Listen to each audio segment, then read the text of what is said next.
One of my unforgettable, scary encounters. Bata pa ako nung nangyari ito, mga 90s or early 2000s. Mahilig akong magsimba ng madaling araw.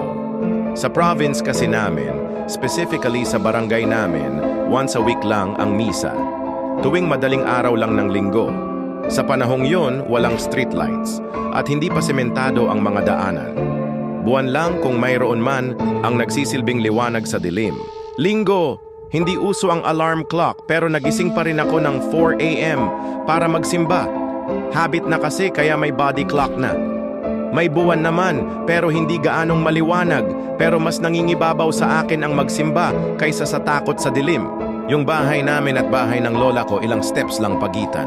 Lumabas na ako ng bahay at naglakad na papunta sa simbahan. Habang nasa bandang likod na ako ng bahay ng lola ko, narinig ko may tsinelas na naglalakad.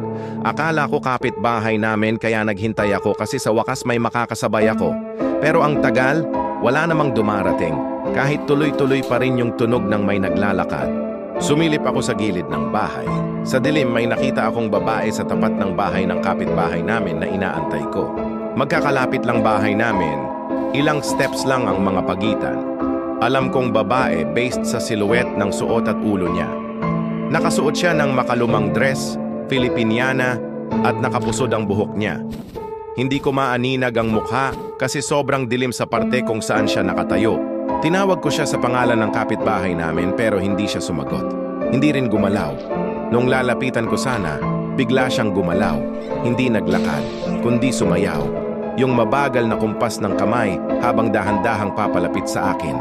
Takang-taka ako sa kinikilos niya until napagtanto ko na hindi ito yung kapitbahay namin kasi matanda na rin yon. Nanigas ako sa kinatatayuan ko. Gusto kong sumigaw pero walang lumabas na boses. Sigaw ako ng sigaw, tinatawag ako si mama pero walang nalabas na boses. Napaupo na lang ako sa lupa habang nagiiyak sa takot. Sa wakas narinig yung sigaw ko ni mama at dali-dali akong pinuntahan. Paglapit niya sa akin, iyak ako ng iyak sa sobrang takot. Sabi ko may nakita akong black lady pero sabi nila wala naman daw tao. Tinuro ko pa kung saan ko nakita. Pumasok kami sa bahay at hindi na ako natuloy magsimba. Simula noon, hindi na ako halos dumadaan sa likod ng bahay ng lola ko lalo na kapag madilim at hindi ko halos sulyapan sa gabi ang lugar kung saan nakita ko yung babae. May ibang tao rin na may encounter sa part na yon. So mayroon talaga nagpapakita doon. May mga nyug kasi malapit doon.